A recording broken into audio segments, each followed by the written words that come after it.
Hello everybody, it's Andrew Hutchings here with another random video as usual.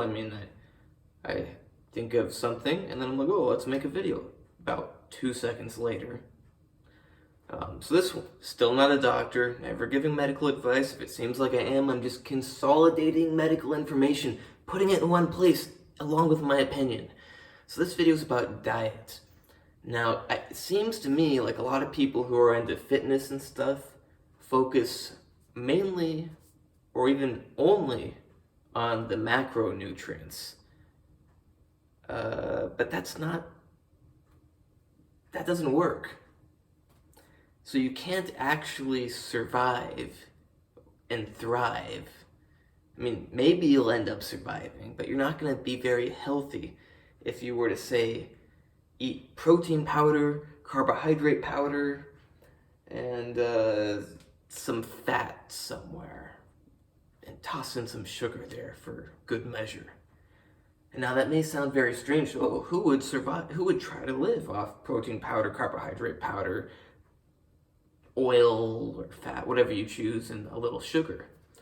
Well, probably no one would choose to live off those things just like that.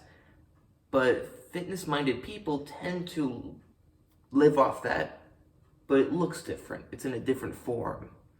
Like they'll eat lots of chicken, rice, and maybe some candies when they're not keeping up with the diet. I don't know exactly what everybody's eating. And not everybody's always going to be honest about what they're eating. But it seems like in the fitness world, there's a big emphasis on, oh, I got my protein, I got my carbs, I got my... Hopefully, I mean, this isn't as common, but I've got my fats. Because I know a lot of people are against fats, but fats are very important. Yes, they're high in calories, but it doesn't mean you shouldn't eat them. It doesn't mean they're bad for you. It just means they're high in calories. It doesn't mean anything else. It means use your head, and if you've already had almost enough calories for the whole day, don't eat 5 handfuls of nuts right before you go to sleep.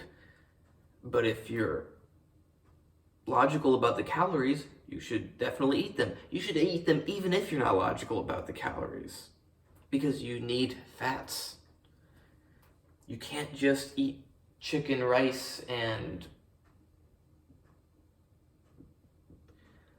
I'm not 100% sure if it's possible broccoli could actually make you have a complete nutrition, but I don't think so. So you can't get by on chicken, rice, and broccoli. Because you wouldn't, even though broccoli is a good vegetable, has good micronutrients, it doesn't have them all. And let's just segue into the point of this. You need micronutrients. So you need all the nutrients that your body needs. There's these over here, there's micronutrients, and there's these over here, macronutrients. You need them all. If you don't have the macronutrients, you're not doing well. If you don't have the micronutrients, you're also not doing well. If you don't have both of them, you're doing extra unwell.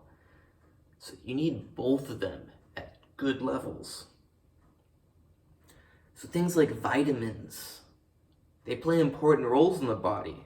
Cellular processes can't function without them. You may be eating all the protein in the world, but it may not be able to be utilized without the proper vitamins and cofactors and everything. You may be... I don't know what you'll be doing, or your particular case, but the micronutrients allow your body to use the macronutrients and to do a whole lot more. I don't know a good analogy for it. Yeah, I really don't. But I think it's fairly straightforward. I mean, most people do know that you need vitamins. Or perhaps they think you just should have vitamins, but really you need vitamins. It's just typically people won't be so deficient in them that they die. But just because you're not dead doesn't mean you shouldn't get more. So yeah, you gotta get your vitamins, you gotta get your minerals, you gotta get your cofactors, your coenzymes. You gotta get everything your body needs, not just your protein, carbohydrates, and hopefully also your fats. But it seems like people just focus on protein and carbohydrates. That doesn't work. It can work if you happen to choose protein sources that are rich in minerals and possibly good fats and some vitamins, and you happen to choose carbohydrate sources that are rich in lots of vitamins. So if for your protein source you choose some chicken, some red meat, some fish, and for your carbohydrates uh,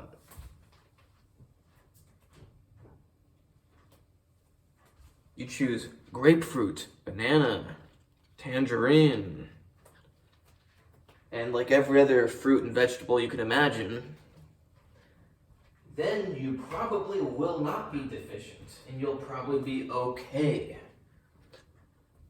So I guess that gives me a good idea for the moral of the story is choose your macronutrients wisely to satisfy your micronutrients.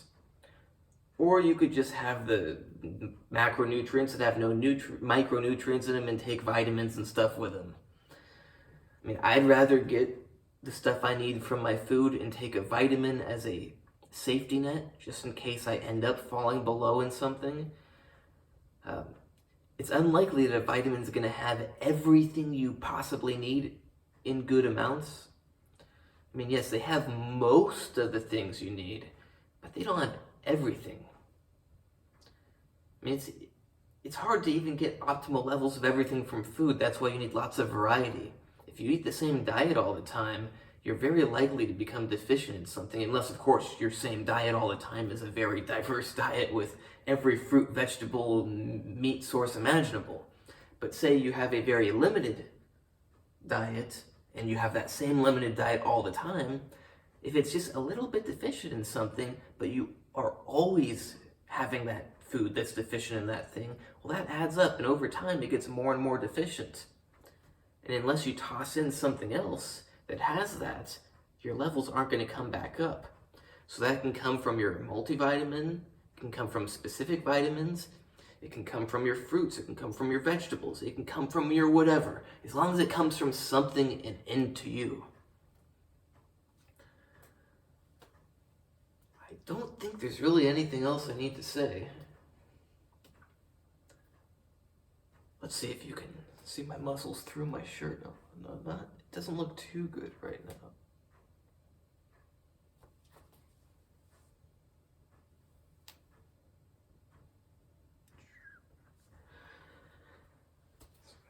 So coming soon is my website, andrewhutchings.org.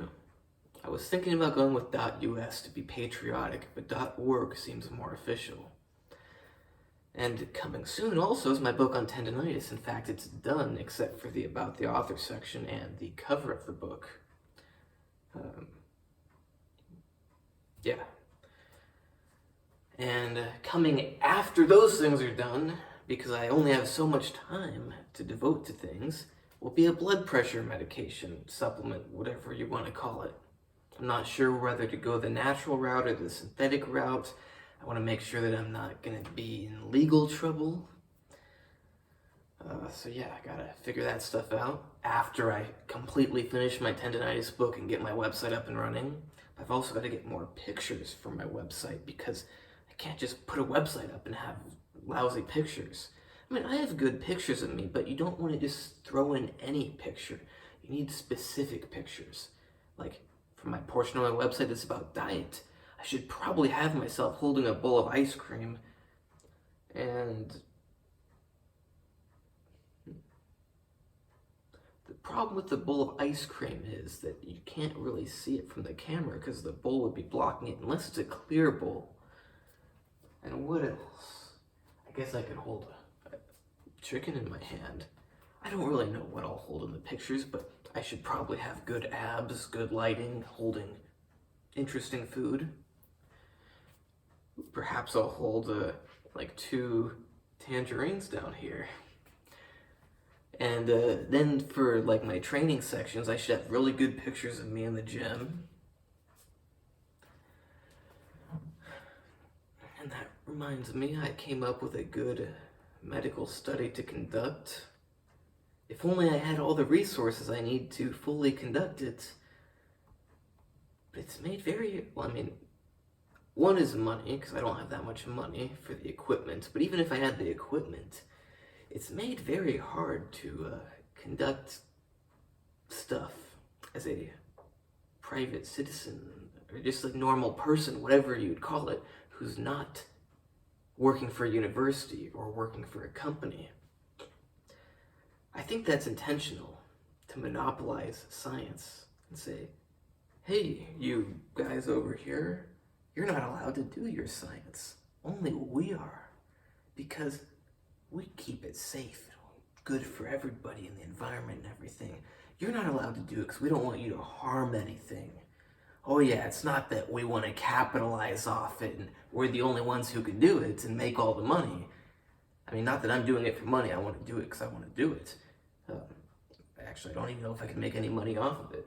But the point still remains that if everybody could just, I mean, there's not that many actual scientists out there. I mean, there's a lot, but I mean, there's not that many. I mean, there's not as many scientists as there are gum chewers. Just people, I mean, there's not a lot of smart people in the world. I mean, there's a lot, but there's not a lot. It depends on what you call a lot. Like, of course there's a lot, but if you compare it to the total population, there's not that much. But yeah, if everybody that was a true scientist, like myself, could just do their own scientific research, it would destabilize the what would we call it? The science industry. Because at the end of the day, everything is usually about money. People like money. Companies like money. Governments like money. And when you're making money, you want to make more money and make sure no one else can take your money away from you. There's only so much money that will be spent on things, so they have to make sure it all goes to them. Not that they would really have that much competition if science was more accessible to everyone to conduct at their own wish, but they would still have more competition. I do believe there are some things that are in place to really save the environment, save people, whatever, but I do not believe that they're all in place for everybody's best interest. It comes down to money usually, and power, hand in hand, typically. So yeah, you've heard me talking about some random stuff for a while now. It's a really great medical study I want to do. I don't know if I could really say what it is. Maybe in my future videos I'll talk about it. I wouldn't want to say what it is and then someone else, I mean, it'd be great if someone did do it, but I mean, I want to do it. But if I can't do it, then it'd be good if someone else did. And it's the kind of medical study that's never gonna be done because no one can profit from it. That's why things go unsolved. It's not because we can't solve them, it's because no one can make money off them, so no one does them. But I just want to do what I want to do, regardless of the money. If something interests me, I want to do it. If I decide I want to do something, I want to do it. And if I decided that I want to do it and then something comes in my way, it pisses me off. And I still want to do it.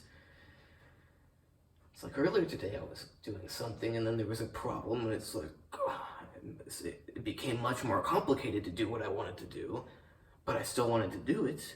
So despite it being much more complicated and not really an important thing for me to do, but because I wanted to do it, I just had to do it.